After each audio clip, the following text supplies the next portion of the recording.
Missed an episode of your favorite podcast? Choose from over a decade of content in our archives, not just the latest episode. All free at GCNlive.com. This is your call to action. Get prepared, America. Economy, survival, energy, disasters. This is USAPrepares.com. Informative radio, educational radio. Interact now by emailing instructor@USAPrepares.com or text at 434-390-7953. Class, please take your seats. Now, your instructor, Vincent Finelli. Everyone all set, cocked, locked? Here we go. Your dial set correctly to USA Prepares. We're delighted you're in class with us. Yes, we broadcast a classroom, and we teach preparedness on all levels. We do. 2 hours a day, 5 days a week, 9 a.m. through 11 a.m. Central Time. We are live, and we are carried on affiliate stations throughout the country at different times. And I want to thank you for being with us today. Kurt Wilson is joining us today in front of the classroom. Kurt Wilson, Survival Enterprises, SE, the number 1, and .us, SE1.us. Welcome, Kurt Wilson. Good morning, Vinny. What's happening? Well, you know, it's always good to broadcast with you, and I get calls here at the farmhouse, like, you know, that guy in Idaho, Kurt Wilson, when can you have him back, that kind of thing. You know, the class loves to hear your insights and advice and counsel, so I want to thank you for that.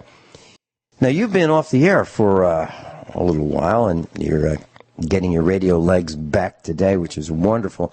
I look forward to hearing you on the radio across the United States and worldwide as well. So I'll see if I can use a little bit of the influence that I have, or use all of the little bit of the influence I have to help you. I decided to take a break, Vinny. I've been on the air for 20 years. 2 years I was a co-host, and 18 years I had my own radio show, The Armchair Survivalist, and I just had to take a break. I've been teaching people the wheres and why-fors of personal survival for so long. I just had to take a break and do my own and get my own stuff together. So yeah, it's not bad. I stopped June. May was my last month on the air, and then I broadcast shortwave, satellite, internet, and there was a whole bunch of terrestrial stations that had me too, and I don't even remember. But regardless, I just had to take a break, and I know, and I told everyone, and you're going to hate this, but you know this, all right? When before I went off the air, I told everyone, I said, look, you guys, you know, I get letters and emails, and people come in the store in Hayden, Idaho, and they say, oh, no, don't go off the air, don't go off the air. And I told them on the air, I said, look, you know, I go off the air, and for the first month, you guys will bitch and whine because I'm off the air and you got nothing else to do on Sunday afternoon. And then you'll just shuffle me into the back part of your mind somewhere and forget about me. It's not a big deal. We all know this. It doesn't bother me. It didn't, you know, it doesn't upset me. It's just, that's human nature. So, but I keep getting people telling me, get back on the air. We need you now, especially now. Especially now. Yeah. Well, it's absolutely true. When I used to do the meetups, I hosted meetups in Springfield, Missouri for 5 years. Every week I would have a meetup. They would typically start around 5 o'clock. People would get there early. I'd get there early, maybe 4:30 or so. And sometimes they went till 2 o'clock in the morning. It was we held them at a 24/7 restaurant. We would take over the restaurant. And then, of course, that was a big problem for the restaurant because they'd like people to come in, spend their money, and be out of there in 45 minutes and, you know, make room for the next person to fill that seat. Well, our guys would just stay all night. And so it was kind of a regular thing. Actually, it was a regular thing. And I would say, maybe quarterly, you know, guys, Vinny's not going to be around forever. And the plan is not to be a leader. I'm not a leader. I'm just some guy who facilitates. And the point was, you will have to think on your own. So I'm not going to be teaching you so much about how to store matches for 20 years in a jar. I'm going to teach you how to think, because I'm not going to be here forever. And I said, I don't plan on leaving. It's just, you never know. Things could happen, whatever they may be. And so my plan is to have you be ready to think for yourselves and make way for yourselves, because things seem to be getting worse and worse all the time. And, well, that's the same thing, same idea I had, and I told people when I first started my radio show, it was the bread and beans and Band-Aids and bullets and teaching people all of the stuff in case of an emergency and that kind of stuff. And over the years, I changed to trying to teach people to see ahead. You understand the old saying, those who don't learn from history are bound to repeat it. Sure. So I tried to teach history. I tried to teach truth. I would have shows on the origin of this psychosis known as Islam. And it was all fact-based. And when the show was over, if people didn't know the truth behind what a Muslim is, then they deserve what comes of it, like what's happening right now in the UK and Sweden. So, but the idea is to teach people to take the data that they're given, I don't care from who, and be able to extrapolate it, change it a little bit for your personal use in an emergency situation. That's the whole idea. And that's what I tell people is to, look, I teach you, so I show you, I'll tell you how to change a spark plug in a 1970 Dodge Dart 225 slant 6 motor. Mm-hmm. Well, once you understand the concept of that, you can change any spark plug in any vehicle that you come across, because you have the concepts of the basics. And that's what I try and teach, is the basics and the concepts of what's just the small amount that they can use and go from there. And, sometimes I say things in a different way than normal people say them, and that some people like that. Sounds to me like one of the things that you're talking about is helping people build the confidence they need to change that spark plug for the first time. Yes, you can do it. Here are the tools that you need. Here's some things you need to be cautious about. Blow out the dust and dirt and stones and debris from around the spark plugs, with air or a brush, so you don't drop those contaminants into the combustion chamber, into the cylinder. And here's how you gap your spark plugs. And, you might want to consider doing something that hardly any mechanic does today, and that is use something like copper coat on the threads of the spark plug, so that the next time when you want to take those spark plugs out, there is it's like an anti-seize that protects the mating surface so that it doesn't corrode, so the spark plugs come out easier, and you're less likely to break one or damage the cylinder, especially if it happens to be aluminum. Not in the case of that 225 cubic inch slant 6, but modern engines have some of them have aluminum heads, which are really prone to the threads being damaged by removing spark plugs. So yeah, really, really good point. So we're in the aisle of education that teaches people that they can do it. Here's an example of how to do it, and then extrapolate for yourself. Yep, and just pay attention, and that's what I tell people. They don't quite grasp the concept of what that means. They think that means don't trip. You know what I mean? and when I say pay attention, people are under the misconception that you have 5 senses, right? Sight, touch, hearing, smell, taste. No, you have what's called 52 perceptics, where you can perceive things around. You perceive humidity. You perceive velocity. You perceive weight. So there's all of these things. When I say pay attention, that means pay attention. Pay attention to how something is done as best you can. Pay attention to the reactions that occur both in the human universe and in the physical universe when certain things happen. And when I say that, it's like, to do a spark plug, all right? Let's say a guy pulls a spark plug out and he uses a little brass brush and he cleans the threads really well and make sure the cylinder's cleaned out and make sure there's no rust or anything on the threads, and he wire brushes the spark plug itself and cleans it up and regaps it. And then he goes, now, I don't want it to seize the next time I take it out. So I'm going to take this grease, all right, you follow, and put it on the threads and so it won't seize up. Well, that sounds like a great idea, and it works good on wheel bearings. But when you do that, just plain grease, and you put it in a spark plug and screw it in, what's going to happen in the physical universe, the reaction of the physical universe, is that grease is going to shellac hard up because of the heat of the heads. And he might break his spark plug getting it out next time. So always be aware of the effects that you create or something creates on both humans around you and the physical universe. You know how a lot of streets have a center turning lane? Sure. Okay, so you want to turn left out into traffic, but there's a really bad traffic, but there's a break in traffic coming your direction. So you pull out real fast into the center lane. And you think, that's good, I'm in the center lane, I'm safe. What effect did you just create on 2 or 3 cars that were going the other direction who thought that you were going to hit them? Oh, you're absolutely right. They can slam on the brakes and cause a chain reaction. There's no question about it. Yeah, so I'll always be cognizant, aware of the effects you create in the universe around you, both on humans and in physical universes. And this is what I teach people.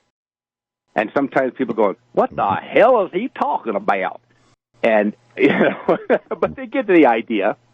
Yeah. And we have a subject today that we're going to talk about that literally caused the whole world to take a crap on Alex Jones. Yeah, before you do that, I just want to make a comment on something you said. I did something last night that I don't normally do. And I was reading this post about, if you want to get ahead, get a tattoo. And I took exception to that. Tell me what tattoo you got after the break. Yeah, I'll tell you. Kurt Wilson's with us. SE1.US, Survival Enterprises. We'll be right back. So I was reading this article yesterday. Study finds, STUDYFINDS.org. So studyfinds.org had this article that, you're too close to your mic and you're getting too much gain and it's vibrating. Okay, all right, we're all set. So the study finds, STUDYFINDS.org, headline, looking for work, a tattoo could help you, study suggests. Goes on to say, Miami, it's no longer taboo to have a tattoo. More companies are shedding their prejudice against employees and job candidates coming in with tattoos. A smart move. Let me say it a different way. A smart move that's giving them a competitive edge over companies that still discriminate, study finds. Well, I responded with the following. Now, normally I don't respond, in the comments section, but I responded this way. Now, if someone wants to have a tattoo, that's up to them, okay? But here's what I said, and it's under the name Vincent Survivalist. And the reason for that is I changed my Facebook name from Vincent Finelli to Vincent Survivalist in my plan to disengage myself from Facebook. So I'm going to change my name a couple times, then I'm going to change my email a couple times, and then I'm going to change everything about me, and then I'm going to delete it. So that's the plan. So now it's Vincent Survivalist, and it will progress to a very common name. But after that, but here's what I said in my response. I was a teacher in high school in the 1990s. To be in my class, which was an elective, my students and their parents were required to sign a contract with me. That contract included things that the students would agree to, including no non-natural hair coloring. That's pink, blue, green, violet, etc. No lying, cheating, nor stealing. All students would represent the class in a positive way, both on and off campus. Being late for class resulted in finding the class door locked on the outside. Students were required to pay 100% attention 100% of the time. No jewelry except for ladies, limited to one pair of earrings.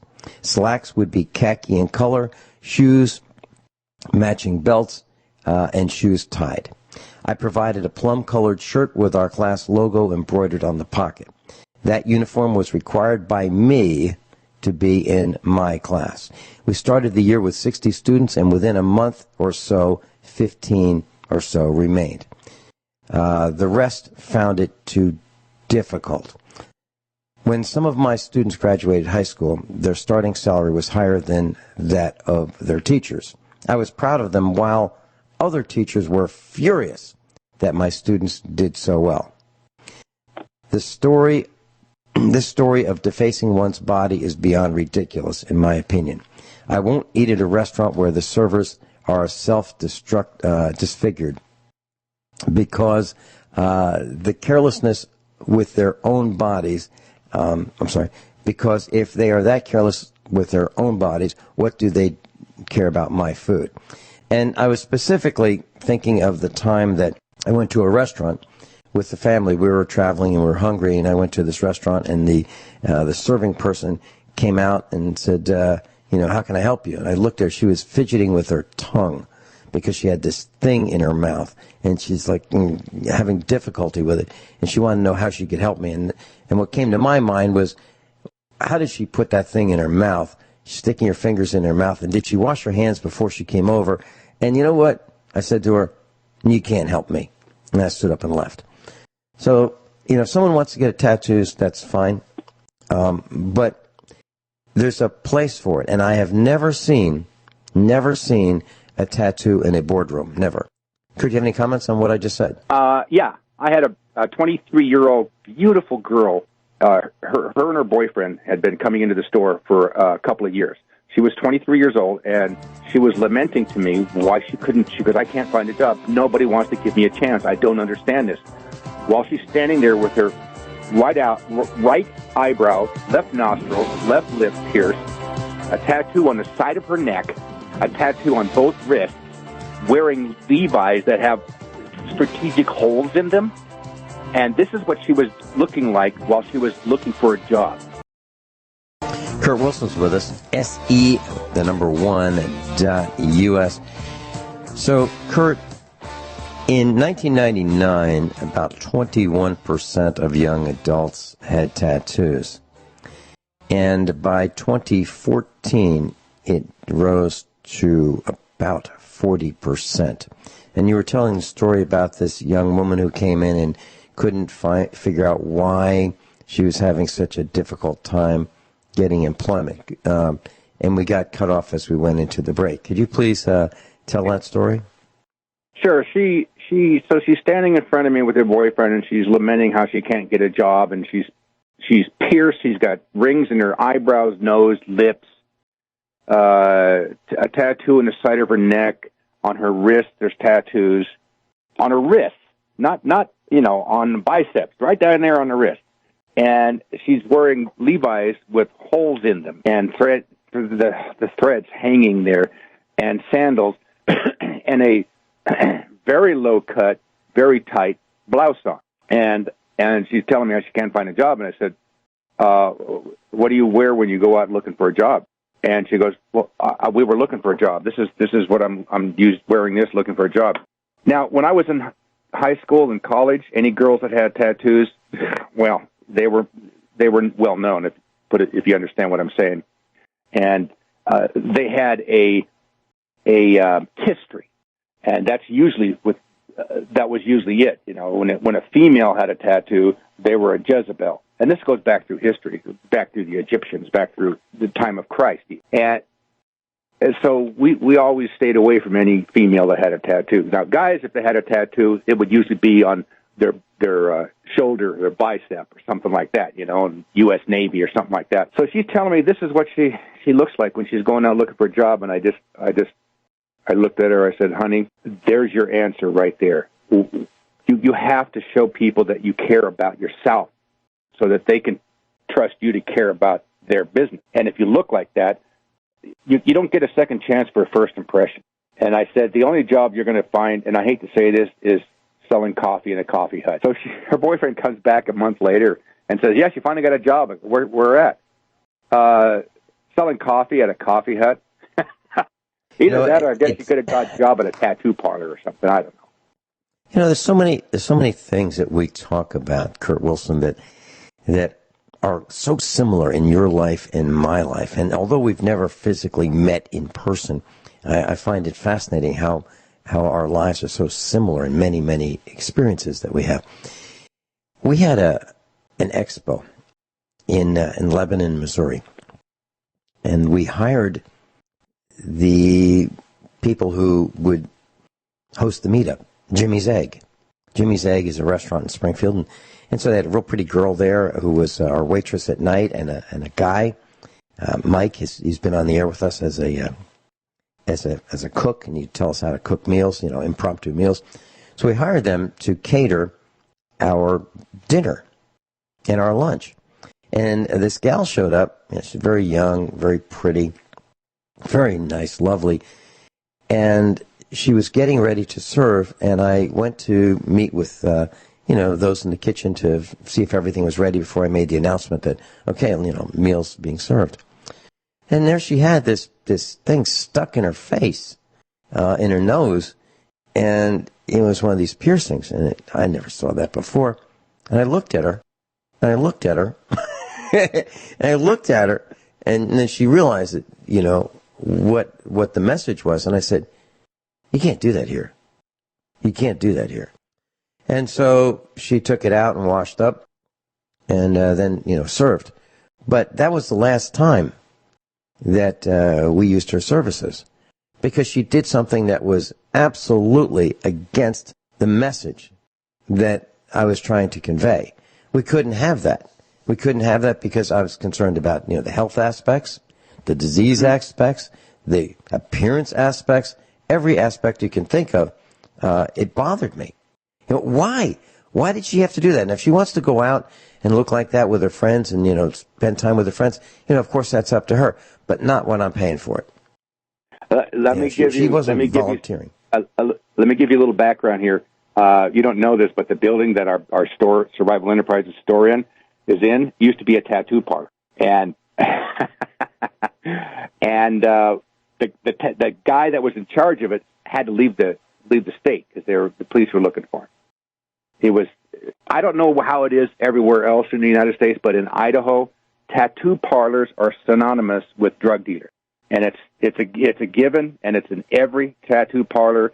Every single tattoo parlor gets investigated, especially up in North Idaho, and half of them get busted. I don't know what the draw is, but that's how it works. So we took this building over, and a few things I discovered. Number one, in the sinks, in the elbow of the sinks, were thousands of used tattoo needles.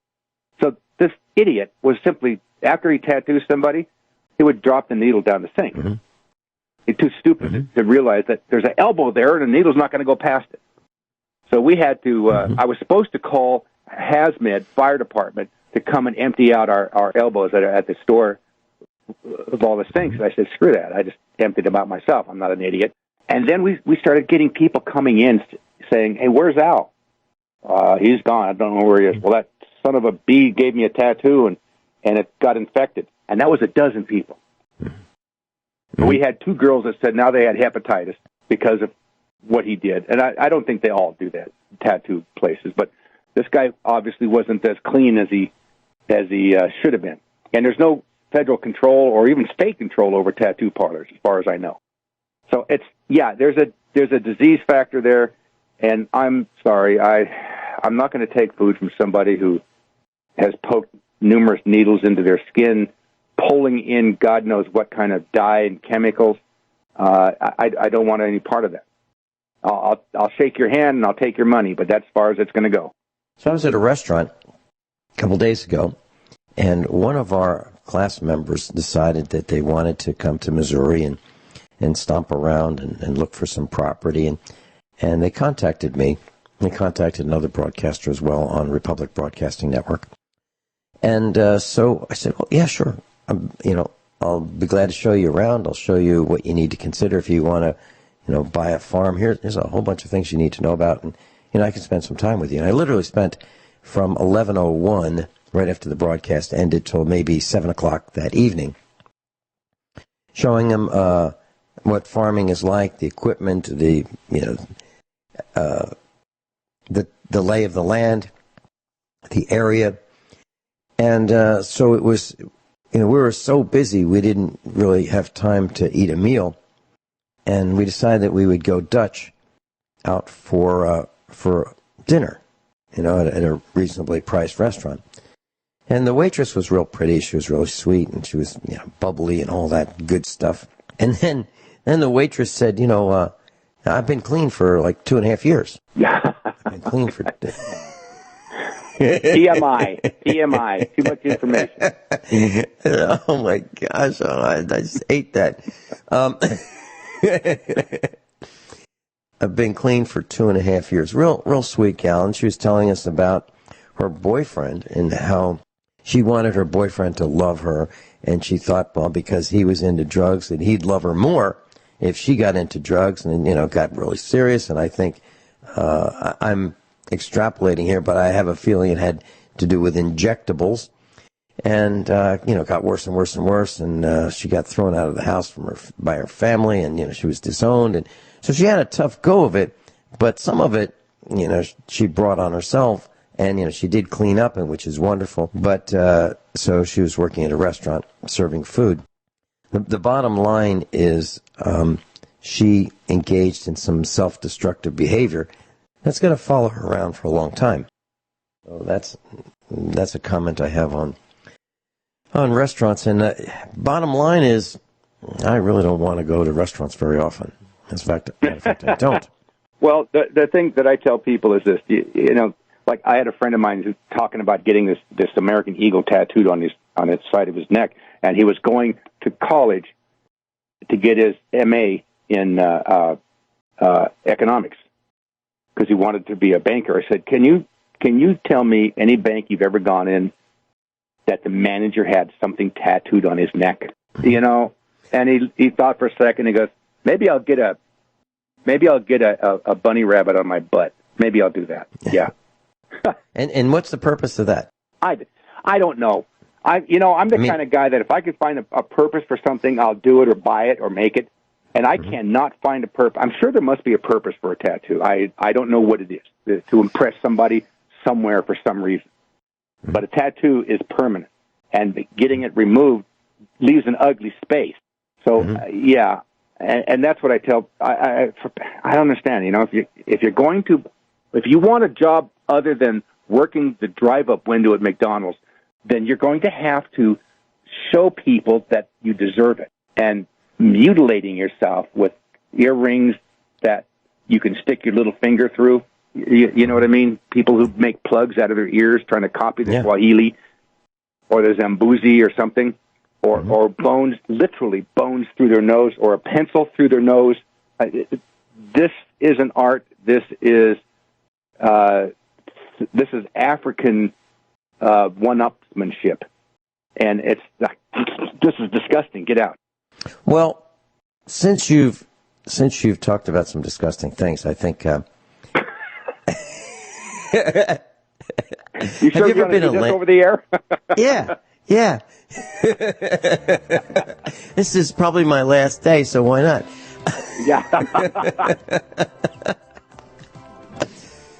So, when we come back, I'll tell you about when I was a landlord and something that I discovered that relates to restaurants. Have you ever been a landlord, Kurt Wilson? No. I rent a rooming house. Hi. All right, we'll be right back. Kurt Wilson's with us, and so there it goes. So, Kurt, I bought this townhouse in the city, and actually I bought a bunch of them. This was back in the 1980s. And I was learning how to be a real estate investor. So I'd buy a property that needed fixing up, and I'd fix it up, put new kitchens in, new sheetrock, new wiring, new plumbing, heating systems, roof, whatever it took, I would do. And so I had this townhouse in the city, and I put an ad in the paper that it was available for rent, and this couple showed up, a nice couple, a guy and a gal, and as the discussion progressed, of course, I was interested in who they were, what they're interested in, whether they're neat and clean, and what they did for a living, and could they afford to pay the rent. Well, yeah, they could afford to pay the rent because both of them worked at this pretty upscale restaurant. And it was a specialty type of a restaurant, and so they moved in. Everything was fine. About a month later, they asked me if another couple could move in because it would be easier on them to pay the rent. And I think the rent was $495 for the whole house back then, or maybe $450. So I said, sure. I mean, if that's what you guys want to do. Well, a little while later, they called me and they said, the toilet tank is running. It just keeps running and running and running. It wasn't flooding the floor or anything, but, the water was running inside the tank. And could I come over and take a look and, maybe fix it? And I said, sure, I'll be able to do that. I'll come over and fix it. So I went over to the townhouse and I saw something that was kind of unusual. I'd never seen that before. They decided that they wanted to put locks on the bedroom doors. There were 3 bedrooms in the upstairs of this townhouse. And what they did was they put a hasp lock and a lock like you'd have, like almost like a combination lock on the hasp lock on the outside of the bedroom door. I'm thinking, wow, that's kind of weird. Like, I've never seen anybody lock the bedroom door from the outside, right? But that's what they wanted to do. Obviously, they didn't want others going into their bedroom when they weren't there. Well, that's kind of weird, and I didn't like it, but they already moved in. So I went into the bathroom to check the leak within the toilet tank, and while the water was running. And in order to do that, I had to take the lid off the top of the toilet tank.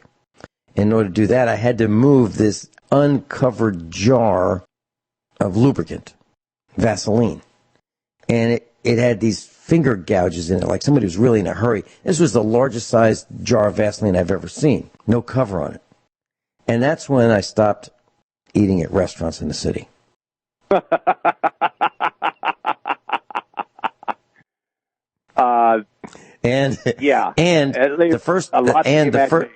first couple was not a couple.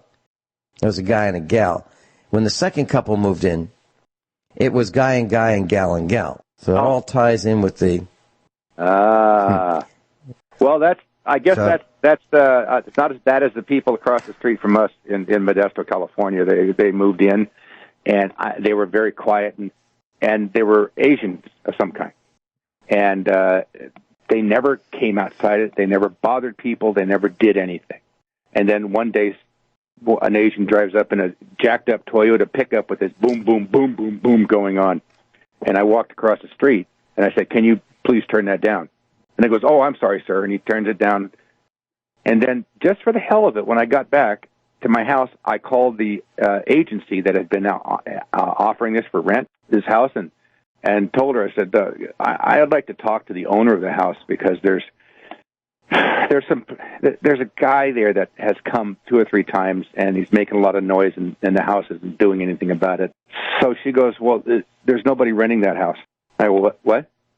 "Yeah, for some reason it's not being rented." And I said, "There's somebody in there, and they've been in there for 3 months." She goes, "What?" The police were out in half an hour, and that family had torn up all of the floors in the building, in the room, in the house, and were growing marijuana in the house, in the dirt, where the floors used to be. Jeez. Yeah, if you want to know what's really happening in America, just try being a landlord, and it will absolutely turn your stomach in many cases. Not all cases, but I finally gave up. I mean, I was outnumbered by our tenants, and they were doing things that I just couldn't believe, like selling our appliances. I mean, really, no kidding. Yep. We'll be right back. Everyone all set? Cocked? Locked? Hour number 2 of USA Prepares. Kurt Wilson's with us. SE1.us. SE1.us is his website. Survival Enterprises. So, Kurt, I mentioned that we had some tenants over the years, and they stole appliances. So one day I was driving through the city, and I saw one of our tenants, the mother. So there's a mother and a father and some children, and she was carrying the laundry to the laundromat. So I asked her, how often does she do it? A couple of times a week. And what does it cost? About $10 each time. And I thought, wow, I can fix this. So I can buy a washer and dryer, install it in their unit, and save them a lot of money, and just charge them maybe $5 a week to recover some of the cost of the washer and dryer. Made sense to me, made sense to them. And then I said, I have to get my push lawnmower and put it in the El Camino. I drove an El Camino back then. And put it in the, my El Camino and take it over to your place and cut the lawn. I said, how about if I buy a lawnmower, leave it with you, and you cut this small postage stamp size backyard, and, I'll reduce your rent for doing that. He said, sure. And within a month or so, the lawnmower was gone and the appliances were gone because our tenant sold all of them for $25 for the appliances and probably $25 for the lawnmower. That's when I learned that I can't make this work. I can't fix this. This is just a huge problem. So, I guess he needed to get high and needed some drugs and, sold the lawnmower and the washer and the dryer. Now, I didn't buy, a used washer and dryer. They were brand new.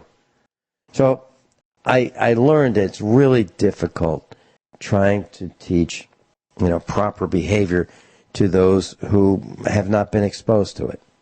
Now, if you met these people, they'd seem like the nicest people, but they were not responsible. Well, so I finally decided that I'd get out of the landlord business. I just couldn't take it anymore. Everybody wants me to get into landlord business, and no, sorry, not going to happen. This is what you're talking about. Is the thing we have to look at. We have to look at the world from an exterior viewpoint. In other words, leave your body, go out into space, and look down, and then and look at what's going on, and you'll go, "Holy crap! How could it possibly get that stupid and bad in different areas of the world?" This is new. This concept of what's occurring in the United States and in the rest of the world is totally new. It's never happened before on Earth. It's never happened where people invite the enemy through the gate to live with them. It's never happened where the humans bite the hands that feed them. It's never happened where people will destroy their home out of lack of personal responsibility and integrity. And this has been a conspiracy that's been going on for over 100 years. The whole concept is to degrade the morals and beliefs of the people of any particular country to such a degree that they self-destruct. And why? Why would they do that? Is because they're told to. They're taught to. There are those who would control us. In parentheses, George Soros is one, and there's many others. This is the enemy, and they've been planning this for well over 100 years. They've eradicated actual teaching in the schools, and now all public schools are nothing more than social experiments, and I mean all the way up through graduate school and college. The churches have been destroyed. There's very few real Christian churches left. They've been perverted like you wouldn't believe. There's so many things that have happened in the past 100 years to degrade. Let's just look at America. Never mind the rest of the country. We'll look at America. There's so many things that have happened in the last 100 years, and this is new again. This is new. That the United States is degraded to such a degree that up is down, black is white, and bad is acceptable. And you would look at it and go, how could it possibly get this bad? Do you remember Joe McCarthy? We're gonna slip into this talk like you and I were talking about yesterday. Sure. Remember Joe McCarthy in the 50s? Mm-hmm. McCarthyism, yes. Yeah. He came out and he knew he'd done a lot of investigations, and he knew that communism was taking over. Communism started in the 1800s. It was export. It was created by a Jewish man and is promoted by Jews in Russia, and it is a means of controlling the population. That's what psychiatry was, or psychology. It was a means of controlling a population, literally. And then it went from there, and the communists in Russia realized they could use that to control the world. And it went into the United States. All teachers were taught psychology. They were taught that man has no soul, man is an animal, they can be trained like Pavlov's dogs to salivate at a sound of a bell. And we can do this, but it'll take a long time because America is different than every other country in the world. We have guns, and they can't take them away right overtly. They have to do it in a covert manner. So it goes on and on and on. And McCarthy knew that communism was getting into the United States. And the House Committee on American Affairs, I think it was, decided to American activities. On American activities. On American activities, having hearings to prove this and bring it to the American public. And they did. He was showing that all heads of all studios, motion picture studios, were communists, that a majority of the highly paid actors and actresses were communists. And he was showing all of this and proving all of this. Unfortunately, the communists in the Senate and the House we ended up destroying him. Now, at the time, the word communist was evil and bad. But it's got to the point now where the term communist is like, and so what? That's like saying I have dark skin. Who cares?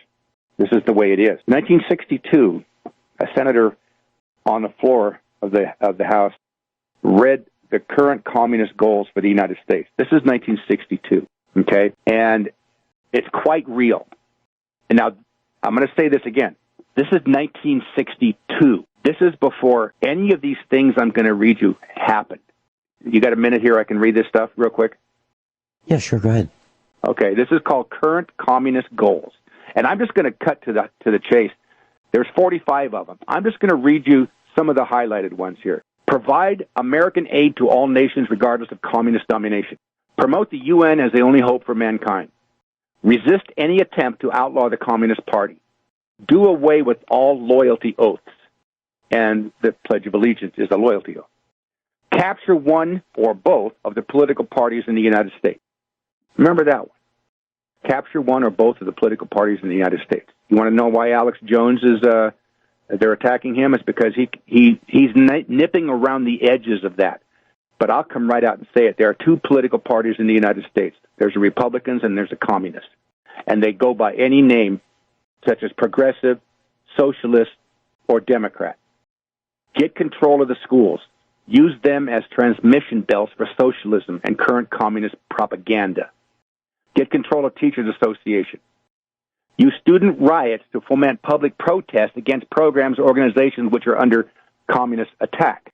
Infiltrate the press. Get control of book review assignments, editing, writing, editorial writing, policy-making positions. Gain control of key positions in radio, TV, and motion pictures.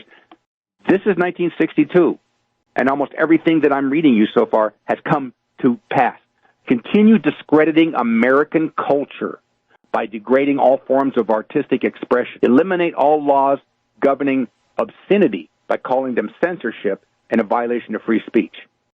Break down cultural standards of morality by promoting pornography and obscenity in books, mags, motion pictures, radio, and TV. Present homosexuality, degeneracy, and promiscuity as normal, natural, healthy. Infiltrate the churches and replace religion with social religions. Eliminate prayer or any phase of religious expression in schools on the ground that violates the principle of separation of church and state. I'm go back to this, 1962, long before that happened. Discredit the American Constitution by calling it inadequate, old-fashioned, out of step with modern needs, a hindrance to cooperation between nations on a worldwide basis. Discredit the American founding fathers. Present them as selfish aristocrats who had no concern for the common man. Belittle all forms of American culture and discourage the teaching of American history on the ground that it was only a minor part of the big picture. Discredit and eventually dismantle the FBI. You've heard the saying, give them enough rope, they'll hang themselves. Well, this is what's happening with the FBI. Infiltrate and gain control of all unions. Infiltrate and gain control of big business. Dominate the psychiatric profession and use mental health laws as a means of gaining coercive control over those who oppose communist goals. That sounds kind of strange there until you realize that anybody now in the United States who's under psychiatric care is not allowed to own firearms. Discredit the family as an institution. Encourage promiscuity and easy divorce. Create the impression that violence and insurrection are legitimate aspects of the American tradition. Again, 1962. Kurt, hold that thought. And Mark in Philadelphia, we've got you on the line, and you'll be up next. This is USA Prepares. I'm Vincent Finelli. Kurt, I decided during the break that I would see if anybody's listening to USA Prepares. So I went to GCNlive.com, GCNLIVE.com. Kurt, you have propelled us to number one on the top GCN live streams. Thank you very much. Well, you're welcome. Yeah, you owe me $20. Now, we've got Mark in Philadelphia on the line, and I know you've got some more of this list about communism, and we'll get to it in just a minute. Mark in Philadelphia, welcome. Hello, Vincent, and hello, Kurt. Hey, I've been wondering about you. Where have you been, Mark? Oh, man, long story. I'm here in Philadelphia in the midst of communist holdover here. I appreciate what Kurt's bringing up, what you guys are talking about, because what we're talking about here is the erosion and then the destruction of standards. The destruction of standards. I mean, now it's in our face where they're destroying our standards. If people weren't confused enough already, now they're really confused, and now the enemy is changing the meaning of words. Where the words we reference in guiding us through, life, are definitions of things that they're rearranging them and upside down, topsy turvy, and no wonder people are, and they're driving people. I think what's going on is they're driving people to apathy, which is the worst place you could be, because where people could care less about themselves, about their children, about their family, about their neighbors. It's just deplorable. And I appreciate you, Vincent, because every time I listen to you, I'm reminded to think. I'm encouraged to hold a higher standard for myself. And that is very encouraging to me, man. I'm telling you, you're like a guiding reference, a guiding light to help us through this. So, Kurt, I just spent that $20 that you're sending me. I'm sending it to Mark. Yeah. Hey, Mark, I've got a comment. So our children were all homeschooled. We lived in Virginia; they were all homeschooled, and at age 14, our daughter had progressed through all the way through high school training by her mother and me, and she wanted to go to college. So at age 14, she started attending the local university. And she came home one day and she said, Dad, Mom, homosexuality, it's just another lifestyle. It's normal. It's just another lifestyle. So Dad said, hold it. Wait a minute. If we use that principle in plumbing and we tried to connect, pipes the same way that homosexuals are connecting, we'd have leaks everywhere. Plumbing wouldn't work. And so I know we've lost two of our three listeners right now. But and get their mind out of the gutter. What I'm saying is, Mark, you are absolutely right, and we saw this decades ago. Okay, yeah. A decade and a half ago or so, when our daughter went to school. Yes, and Kurt, you mentioned, I believe you said, present homosexuality, degeneracy, and promiscuity as normal, natural, and healthy. I believe you're saying something like that. I got to back up something real quick. Mark, You're hit it on the button with the concept of the word standards. But here's the thing: people don't know what the word means. Standards is that which you judge other similar items, person, places, things, concepts by. Like a steak. My standard is medium well, perfect, tender, and tasty.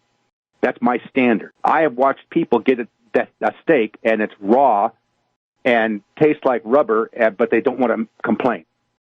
So they're below my standards, and that's the problem. And you're right, and you hit it. That is encompassing the KISS formula. Keep it simple, stupid. By simply saying they're destroying our standards. And that's the truth. That's the reality. My standard when I was a kid is I wanted to have a damn good job so I could afford a family. The standard now is I want to work the drive-up window at McDonald's. Can I hold over, Vince? Absolutely. Mark, it is so great to hear your voice. I've been looking to hear you for quite a while. It's refreshing, and you're such a bright guy. Thanks for being with us, and please stay with us on the other side of this break. Kurt Wilson's with us, SE1.US. Mark in Philadelphia is with us, and Kyle is on hold. Mark, please continue. Well, what I wanted to share with you, Vince, and you know a little bit about this because when I've talked before, but for the audience and for Kurt, I know what cultural Marxism does to our country. I know this because it destroyed my family. Actually, by the age of 21, it had destroyed two of my family. And at 1982, I was 21 years old, passing through the portal of becoming a young man. And that's when my second family was destroyed. Now, there was some bad actors in the mix, but underneath it all, the undercurrent of it all, was cultural Marxism to destroy the family unit. When I was very young, when I was born, I say I was born into the land of the giants, and the giants were gods, and the gods were at war with each other. That's what happened when I arrived, Vincent. And then later I was adopted. But then that family, which was quite prosperous, and you can look into it there, Vincent, there in Springfield, and ask around about my family, the Sanders family, and you'll find out there was some mysterious things that just happened, and then all of a sudden our family disappeared off the map. We were in the restaurant business for about 20 years, 4 different restaurants, an ongoing business, a going business. And anyway, so all of that went kaput because of a tragedy in our family. And it was brought about by somebody that was in our midst who I never even supposed was a devil, a demon. And because of him, our family was destroyed. And so I was left, I lost trust in my community. I lost trust in my references were all gone. I had no solid references. I didn't know who I was in this whole thing. Our father sold everything and he moved away, and he did that because I think he figured out that if I figured it out, I'd come after him. And by the grace of God, he passed away before I put it all together, because otherwise something might have deeper and darker might have happened. But anyway, so I had to regroup and figure out who I am and what this is all about. And what it's all about is helping our fellow man to survive this onslaught, the enemy. I mean, it really is. But it's very subtle. It's by stealth. It's subtle, and now it's in our face, and now they're flaunting it. They're flaunting it in our face, and the people are so mesmerized by all that's happened incrementally to them through the years. Their families are going by the way. We've got heroin in rural communities, Vincent and Kurt. We've got heroin. Heroin doesn't grow in America. It doesn't even grow in North America, right? It comes from somewhere else. Who's letting that happen? Well, the government's letting it happen. It's destroying our families. It's destroying our nation.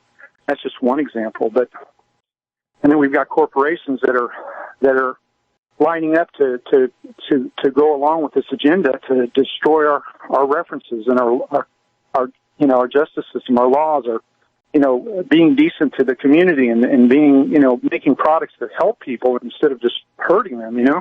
Anyway, so you guys already know this, but back in that time in 1982 and for years following, nobody saw it. I was experiencing this, and I reached out even to my own pastor, my own church, my little country church, and he didn't get it. I needed help to help me understand what had happened with this great loss that we experienced, so I could try to put it together and keep what family we had left together. And it didn't happen. I had very few family left. So anyway, I'll leave it at that. But I appreciate you guys having this discussion, and more. This discussion has to happen more across the board because we've been infiltrated. We're being taken down. We have to have compassion for our fellow man because we've all been mesmerized, and some of Vincent, I don't know how you've made it through because you kept your keen awareness, man, and you kept your daring and your courage, and it's right here and right now, and your encouragement, just being here and speaking, encourages me every day. I think about what's Vince up to, and by the way, I heard that there's a drought there, and you had to sell some of your cattle or whatever. I'm like, yes, I grew up on the farm, so I know how that is. It's like I appreciate that you've got your feet solidly planted in the ground, and you're trying to do what's good for the local people and people beyond. And thank you very much for your support and Mark, being here. Yeah, thank you. Thank you. And Mark, over the years I've asked Mrs. Finelli, how do you feel about what I do? And she said over and over, somebody's got to do it. Somebody's got to say it. So I mean, that's her response. And Mark, just to put an exclamation point or several exclamation points on what you just said about heroin. I got a very sad email from one of our USA Prepares instructors. And there's a young gal, she was 39 years old, I won't mention her name, but she used to come to the meetups. And she's been to the expos, the meetups, and a really sweet young gal. And somehow she got mixed up in drugs and just died. Ended up dying, and I got the email that at 39 years old, she's no longer with us. So you're right. And how does this happen? I believe it happens by guys like men, who are saying, hey, why don't you try this? It's really good. You got to try this. And the men get their women hooked on stronger and stronger drugs, and it makes no sense to me at all. But it seems that is the way it happens. And so we've just lost one of our class at USA Prepares to heroin. We've had suicides. We've had suicides in the families of USA Prepares. I'm talking about instructors who have either lost a son, or sons, actually, 2 sons now, and a father to suicides. Very, very sad. And I don't know what the answer is. But according to Dr. Norman Shealy, Senior USA Prepares instructor, he said on air, and I'm paraphrasing, that the purpose of life is to help each other. That is why we are here. And Mark, that's what you said, I believe. That's it. We got to, as I grew up in the restaurant business, our customers who followed us from one to the next, we had 4 different restaurants over a period of 20 years. They became an extended family. They were like an adopted family. Sure. And I very much, because, their lives, we kept track of them through the years. And and I mean, if you're in the restaurant business, you've got to care about your community. If you don't, you won't be in business long. And, interesting, you were bringing up restaurants. And, and by the way, now you cannot trust, when you go to a public restaurant, you got to know that the people behind the scenes that own the place really care about you, because they're getting, the supply chain is filled with all this processed food that has a lot of ingredients in it that are detrimental to us. And so if you go out to most restaurants, you're going to be eating that stuff, and it's unhealthy for us. It's destroying our health incrementally. And there used to be 10 or 12 restaurant supply chains. Now there's 3. Mm-hmm. All the mass quantities of food going to the restaurant industry is coming through those 3 main companies. Do you think they're looking out for our health? No, they're not. They've been infiltrated, and they're taking us down by design. So, Mark, thank you again very much. Mark, please send me an email, instructor@USA Prepares. Include your phone number. I'd like to chat with you and have you on the air and talk about this more. Thanks so much for being with us, Mark. Sure, thank you. Yeah, he's got it right. we've been infiltrated, and that's exactly what that I read. It's 45 points, and this guy, 1962. Yes, you know what? People don't even know what communism is. They think it's just another political thing. Communism's goal is a classless society. That means nobody's going to be more knowledgeable or important or make more money than the next guy. So yeah, why think more? Why be innovative? Why work harder? Why try to do better than anyone else? Because we're all equal. That's right, and that's the thing. That's the key. And it's easier to make everyone equal to the lowest link on the chain than to make everyone equal to the highest link. In other words, it's easier to make people stupid, degraded, and putrid than it is to make them educated and intelligent. That's not pretend. This is the goal of communism. But, of course, now, not everyone's going to be equal because they're going to have supervisors for these equal people. And they're going to have managers for the supervisors. Then they're going to have rule makers. And so there's always going to be an elite there. This is gone everywhere. Kyle in Montana, welcome. You're on with Kurt Wilson. Yeah, good morning, gentlemen. I agree with you, Kurt. You and Mark and Vince hit it. I have a little different angle on this. I think if you change the terminology of even standards to moorings or your anchor, once you get rid of an anchor to a society, like you were talking about, our churches have been so corrupted. They have been. If you can find a really good church and hold to those principles of Scripture, those scriptural principles, then you've got some kind of anchor by which to judge this with. Think about this. My dad had a saying. I'll go through this first. And he said it, and I think I've said it on the air before. The further we get from an agrarian society, the more unhinged and manipulatable people become. And I think that is so accurate. One other thing that I think is really important, and that is, if in helping other people, you've got to be able to. You have to have your head on straight somewhat, because we've got a lot of people out here, quote unquote, helping other people, but they're among the group that is unhinged. You know what I mean? And those people that are unhinged are actually creating more and more people that are just as unhinged as they are. You know what I'm saying? We're becoming further and further from getting this stuff. And I'll hold through the break. Yeah, Kyle, quick question. Did you say the further we get from an agrarian society, the more unhinged and manipulatable we become? Is that what you said? Yep. I think that's absolutely brilliant. Your father was right on. We'll be right back. Kurt Wilson, Kyle in Montana. Hey, Kyle, think about Friday, hour number 2. Kurt, if we want to get in touch with you, how would you like us to do that? Well, there's different ways, but you can always email me, KW, that's short for Kurt Wilson, KW, at S as in Sam, E as in Edward, the number 1.us. So KW at SE1.us. Great. Okay. Kyle, you had something else you wanted to share with us. Yeah, just one more point, and then I'll let Kurt finish up here real quick.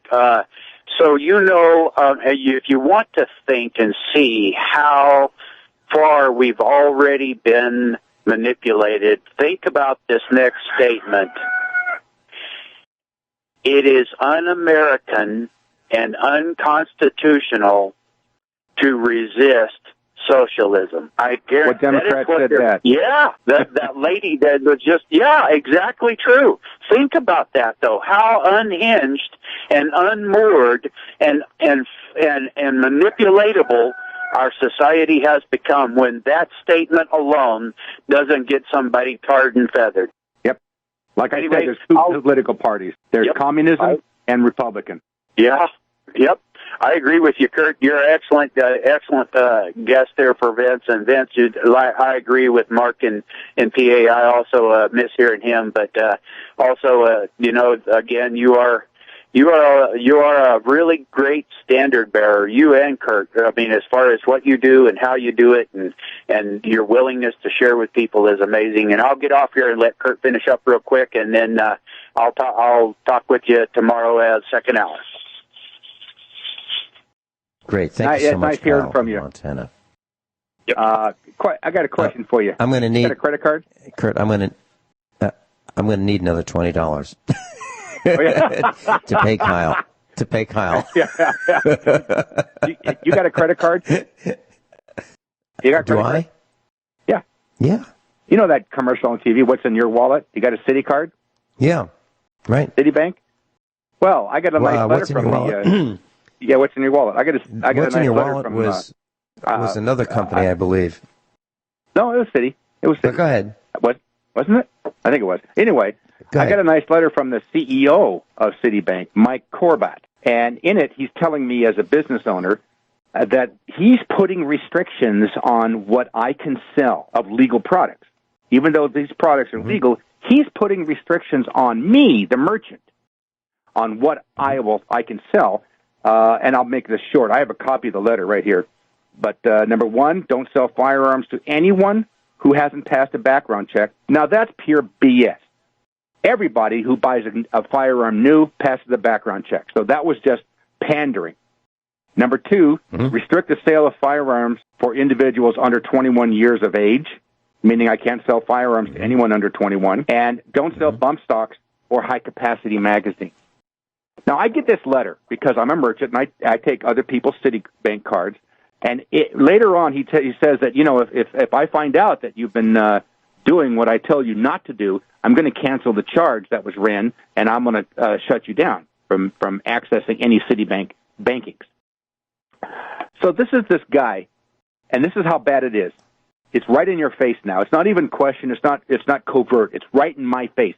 This son of a he has the gall to tell me what I can take and what I can sell. So I simply have a sign in my store now that says, we no longer take Citibank cards.